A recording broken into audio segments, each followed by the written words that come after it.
When I first opened my eyes after the surgery, the world felt new and yet strangely distant. The sterile smell of the hospital room, the soft light overhead. It all seemed like part of a dream, as if I was floating somewhere between consciousness and oblivion. I lay still, feeling the heavy weight in my chest and the slow, steady rhythm of the heart that was now mine. A heart that wasn't born with me but now pulsed inside my body, determined to keep me alive. I was still trying to come to terms with the fact that someone had sacrificed their heart so that I could have a second chance at life. The doctors warned me that emotions could be erratic, that I might feel strange and even overwhelmed as my body adjusted to this new organ. But how does one ever get used to the idea that the beating heart in their chest belonged to someone else? Could it truly be mine? Every morning, waking up in my hospital bed, I watched as the nurses moved quietly through the halls, checking blood pressure, administering medication. They smiled at me, but in their eyes, I saw a kind of quiet sympathy, as if they knew more about my life than I did. Yet, there was one nurse who fascinated me more than the rest. Her name was Isabel, and every time she entered my room, I felt that strange heart of mine begin to race, wild and uncontrolled. She never seemed to notice it, or at least she never let it show. Her warm brown eyes, so attentive and focused, calmed me and yet stirred something deep within me.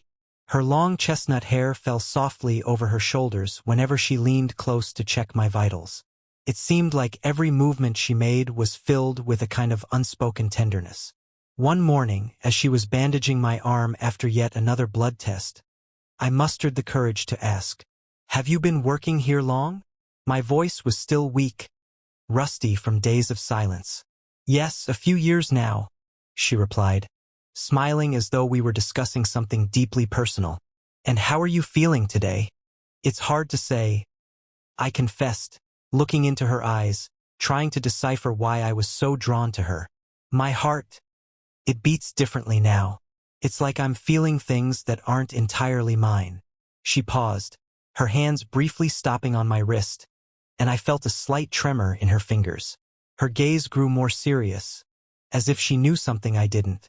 But instead of answering, she just gave me a gentle nod and went back to her work. As time passed, I learned more about Isabel. Turned out she wasn't just a nurse. She was the sister of the young man whose death had given me this heart. The heart that now beat inside me was her brother's. It was hard to wrap my mind around that fact. Suddenly, everything made sense. Her watchful gaze, her quiet tenderness, and the hidden sorrow in her eyes. I didn't know how to speak to her after that revelation.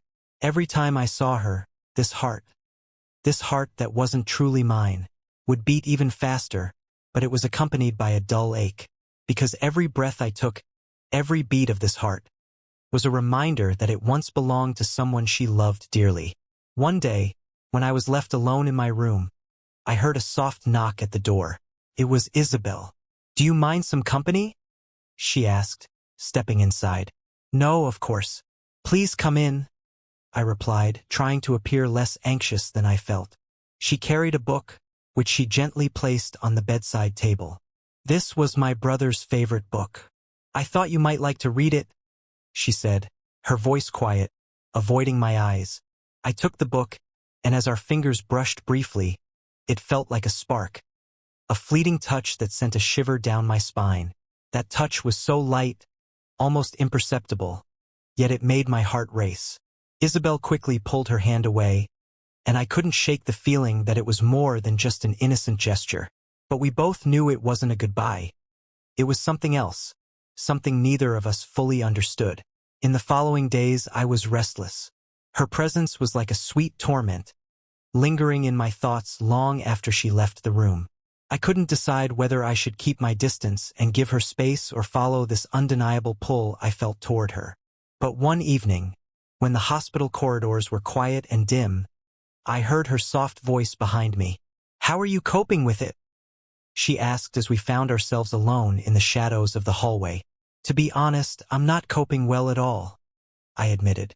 "This heart, it beats for you, Isabel. I can't ignore that." She stepped closer, and I could feel her breath warm against my face. I didn't know if it was the impulse of the moment or something more profound, but we both felt it. something beyond mere coincidence. Our lips met in a kiss filled with pain and hope, and my new heart beat so fiercely that it felt like it might burst from my chest. For a moment, time stopped. It was a kiss that spoke of things we couldn't put into words, of grief, of longing, of life and death intertwined. And yet, as our lips parted, I knew that this was only the beginning of something that neither of us was prepared to face. The days blurred into each other like watercolors bleeding on a canvas. My body was healing, the stitches slowly dissolving beneath my skin, but my mind, it was still a battlefield. Every beat of this heart carried not just blood, but memories and emotions that I couldn't quite call my own. The hospital had become a prison and a sanctuary all at once. I wanted to leave, and yet, the thought of being alone with this heart, out there in the world, terrified me. And then, of course, there was Isabel. Since that kiss in the hallway, our interactions had become fraught with an unspoken tension. She was still as gentle as ever, her hands as steady when changing my dressings, her voice soft as she asked me how I was feeling. But every time our eyes met, there was something between us, something fragile and uncertain, like a thread stretched too tightly.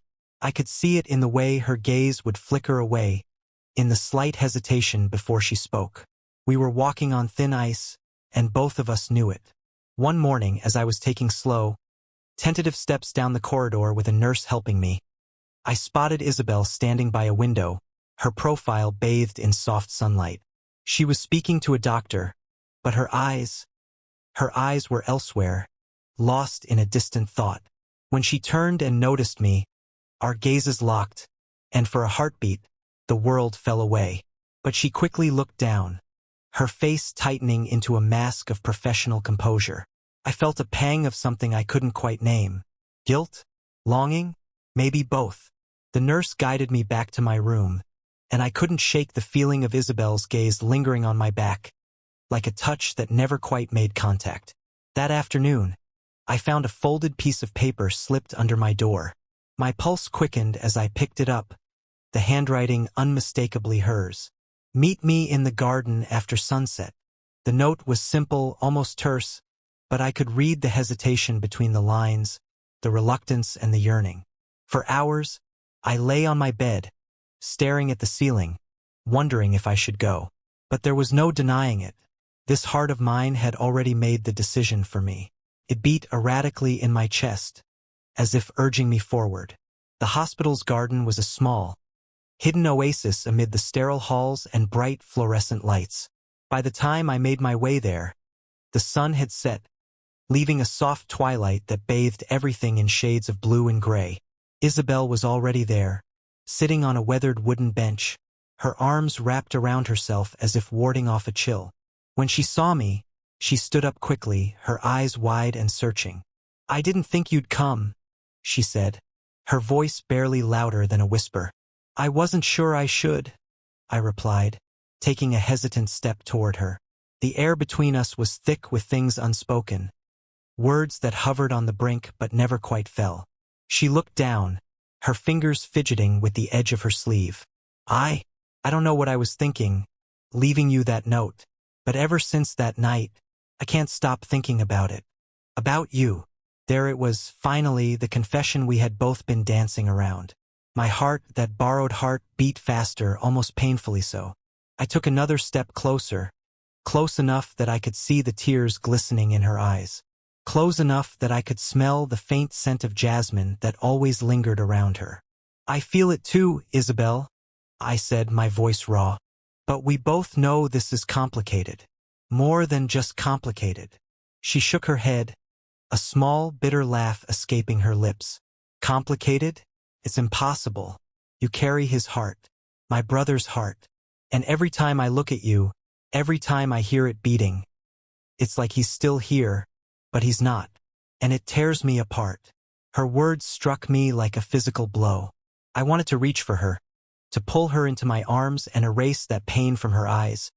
But I didn't dare. How could I, when the heart that was pounding in my chest was the very thing that kept us both trapped in this impossible web of grief and desire? "I don't know what to do," I admitted, my voice breaking. "I don't know how to live with this heart."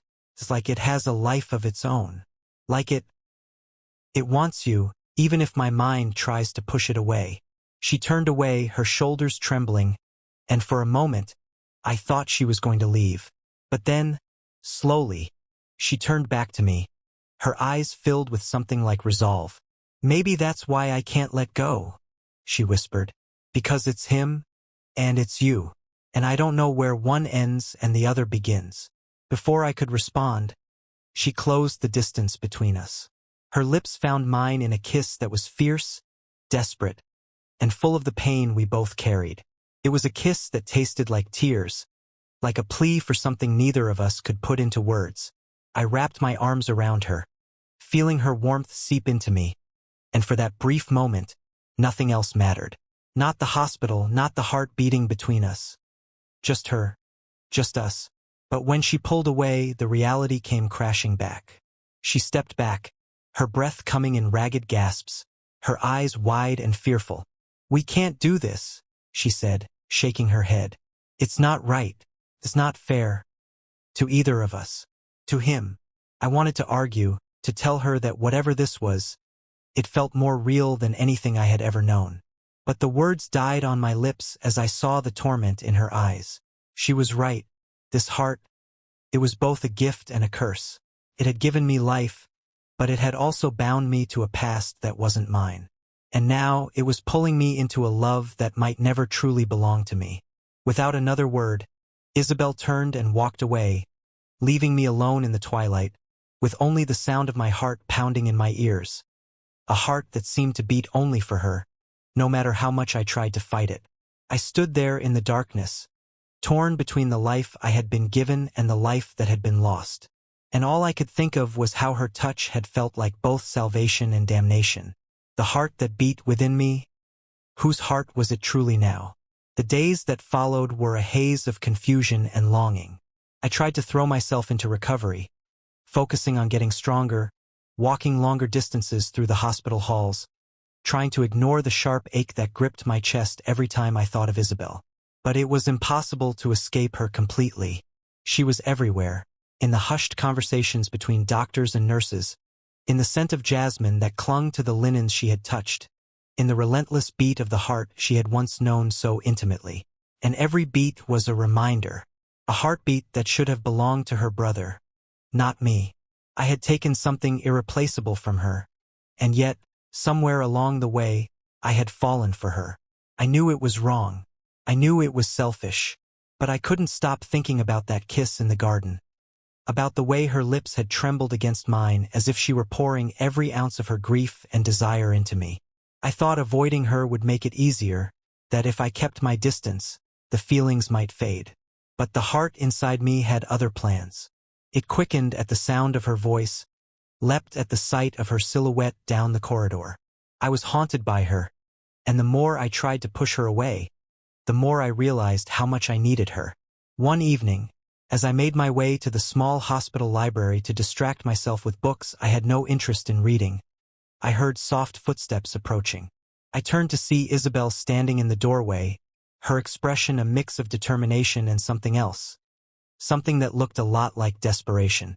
"We need to talk," she said, her voice barely louder than a whisper, as if speaking too loudly might shatter whatever fragile peace we had left. I nodded, my heart, a heart that once belonged to her brother, hammering in my chest. "Yes, I think we do." She walked toward me slowly, her movements hesitant, like she was afraid of what she was about to say. We found a corner far from the prying eyes of the hospital staff, and as we sat down, the air between us crackled with tension. "Ever since that night," Isabel began, looking down at her hands, which were clasped tightly in her lap, "I haven't been able to stop thinking about you, about us." Her words sent a jolt through me, both thrilling and terrifying. I wanted this, God. I wanted her, but I couldn't ignore the shadow that hung over us. "Isabel, I feel the same way, but we can't ignore what brought us together. Your brother." She flinched, as if my words had struck her like a physical blow. But she didn't pull away. Instead, she took a deep breath and looked up, her eyes glistening. "I know. You think I don't know that?" Every time I look at you, every time I hear your heartbeat, it's like he's still here, like he's reaching out to me through you. And it's tearing me apart. I couldn't bear to see her like this, so broken, so torn. I wanted to hold her, to comfort her, but I didn't know if my touch would heal her or break her further. Isabel, I don't want to hurt you. I wish I could give you back what you lost. But you can't, she interrupted, her voice cracking. And I can't let go of the past. I don't know how. She stood abruptly, pacing back and forth, her hands running through her hair in a gesture of frustration.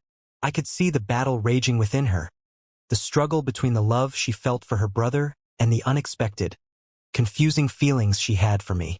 I wanted to tell her that it would be okay, that we could find a way through this, but I didn't know if I believed it myself. Then, she stopped in front of me, her eyes blazing. "Do you ever wonder what he would think of this?" she asked, her voice fierce.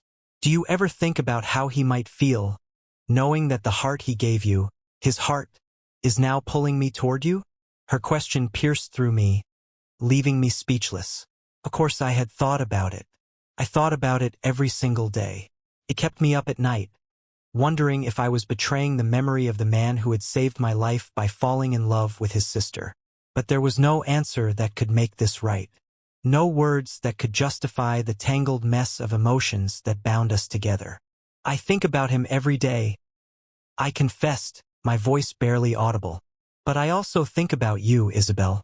I think about you more than I should, more than I'm allowed to. And I don't know how to stop." Tears spilled down her cheeks, and for a moment, I thought she might turn and leave me standing there, alone with my guilt and my longing. But instead, she stepped closer, her hands trembling as she reached out to touch my chest, right above where her brother's heart beat steadily beneath my skin. "I hate you for this," she whispered, her voice choked with tears. "I hate that you're here, that you're alive when he isn't. But at the same time, I don't hate you, and that terrifies me." Her touch sent a surge of warmth through me, and without thinking, I covered her hand with mine. "Isabel, I'm lost too," I said softly. "I don't know what this is, what we are, but I know that when I'm with you, everything feels right, even if it's wrong." For a moment, we stood there in silence, her hand resting against my chest, feeling the steady beat of her brother's heart. It was as if we were suspended in time, caught between the past and the present, between love and loss. Then, slowly, tentatively, she leaned in, her breath warm against my lips. "This is madness," she murmured, her voice barely more than a breath. "Then let's be mad together," I whispered back, before closing the distance between us. The kiss was slow, hesitant, like we were testing the waters of something forbidden. But as her lips softened against mine, I felt that ache in my chest ease, if only for a moment. It was like we were clinging to each other in the middle of a storm, trying to find some kind of anchor in the chaos that had become our lives. But as we pulled away, reality rushed back in like a tidal wave. Isabel stepped back, her eyes wide and filled with fear. "I can't do this," she said, shaking her head. "Every time I'm with you, it feels like I'm betraying him, and I just can't." Before I could say anything, she turned and fled, leaving me standing there in the dimly lit corridor, my heart, her brother's heart, pounding furiously in my chest. I wanted to chase after her, to tell her that we could find a way to make this work, that we could honor his memory and still have something for ourselves. But deep down, I knew she was right. We were living on borrowed time, held together by the fragile thread of a heart that had already been broken once. And as I watched her disappear into the shadows, I couldn't help but wonder how long it would be before everything shattered once more. The hospital room felt colder and emptier in Isabel's absence. I lay there in the dim light, listening to the steady, relentless beat of the heart inside my chest, her brother's heart. It was a sound that had once brought me comfort, a reminder that I had been given a second chance. But now, that rhythmic thumping was a painful reminder of everything I had lost, everything I was about to lose. Days turned into weeks. Isabel stayed away, her absence a gaping wound I couldn't heal. The doctors said my recovery was progressing well, that I'd soon be ready to leave the hospital.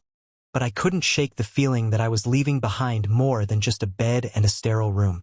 I was leaving behind the only person who made this new life feel like it was worth living. I tried to move forward. I spent my days walking the hospital grounds, testing the limits of my strength, trying to push past the thoughts that haunted me. But every step I took, every breath I drew, I was painfully aware of the borrowed heart in my chest. And with each beat, I felt the echoes of Isabel's words. I can't do this. It feels like I'm betraying him. The guilt was a constant shadow. I wanted to reach out to her, to tell her that I understood, that I would walk away if it meant sparing her more pain. But the thought of never seeing her again was like a knife twisting in my chest. I was caught in a prison of my own making, torn between the need to honor her brother's memory and the desperate longing to be with her. Then, one evening, just as I was about to drift into a restless sleep, the door to my room creaked open. I turned to see Isabel standing in the doorway, her face pale and drawn. She looked like she hadn't slept in days, her eyes red-rimmed and weary. "I can't stay away anymore," she said, her voice barely above a whisper. The relief that surged through me was so overwhelming. I felt lightheaded. I tried to sit up, but she quickly crossed the room, pressing her hands to my shoulders to stop me. "Isabel?" I began, but she shook her head, her eyes brimming with unshed tears. "No, let me speak," she said, her voice trembling. "I've been trying to convince myself that I can move on, that I can forget what's happened between us. But I can't. I've tried, God, I've tried. But it's impossible." I reached out to take her hand, and she didn't pull away. Her skin was cold, but her touch was like a lifeline in the darkness that had engulfed me. "You don't have to do this," I said softly, my thumb brushing against her knuckles. "You don't owe me anything. If it's too painful." "It's not about what I owe," she interrupted, her voice fierce. "It's about what I want, what I need."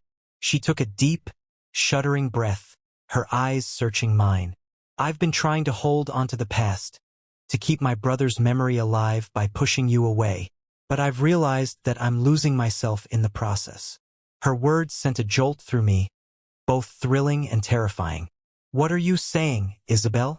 "I'm saying that maybe it's time to stop trying to live for the dead," she whispered. "I've spent so long grieving, so long trying to hold onto a piece of him. But I think he'd want me to find a way to be happy, to live." I could see the pain in her eyes, the struggle it had taken for her to get to this point. I knew this wasn't easy for her. It wasn't easy for either of us. But in that moment, there was something else there, too. Hope, fragile and tentative, like a seed trying to break through the soil after a long, hard winter. She stepped closer, her hands resting on my chest, right over the heart that had once belonged to her brother. "I've been so afraid," she confessed. "Afraid that loving you would mean letting go of him. But I've realized that it doesn't have to be like that. I can honor his memory and still let myself feel something for you." My heart, or rather, the heart she had known her whole life, was racing beneath her touch. I placed my hand over hers, feeling the warmth of her palm seep through the fabric of my shirt. "Isabel, I don't want to hurt you. I've been so afraid, too. Afraid that I'm just a shadow of the person you loved. That you're only seeing him when you look at me." She shook her head, tears slipping down her cheeks. "No," she whispered fiercely. "You're not him, but you're here. You're real. And I want to try. I want to see where this goes, even if it's messy, even if it hurts." I couldn't hold back any longer. I pulled her into my arms, burying my face in her hair, breathing in the familiar scent of jasmine. It was like coming home after years of wandering lost in the dark.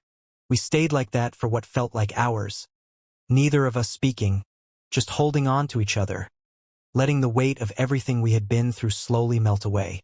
When she finally pulled back, her eyes were bright, no longer shadowed by the ghosts that had haunted us both. "There's one thing I need to know," she said softly. "Can we build something new, together? Can we find a way to live with this, to live for ourselves?" I nodded, a small, trembling smile breaking through. "Yes," I said, my voice raw with emotion. I think we can. But it's going to take time, Isabel. We're both broken. But maybe we can find a way to put the pieces together. She leaned in, her lips brushing mine, and this time, the kiss was soft and slow, filled with the promise of something new. It was no longer a desperate grasp at what had been lost, but a cautious step toward what might be found. As we held each other in that quiet hospital room, the sound of my borrowed heart beating in my chest no longer felt like a curse. Felt like a second chance. Not just at life, but at love. We were still haunted by the past, still burdened by the weight of all that had been lost. But we had found each other in the darkness, and together we could begin to heal. For the first time in what felt like forever, I could breathe freely. And as I looked into Isabel's eyes, I knew that no matter what lay ahead, we would face it together. The heart that beat within me was hers as much as it was mine. And maybe, just maybe, it was enough to build a future on.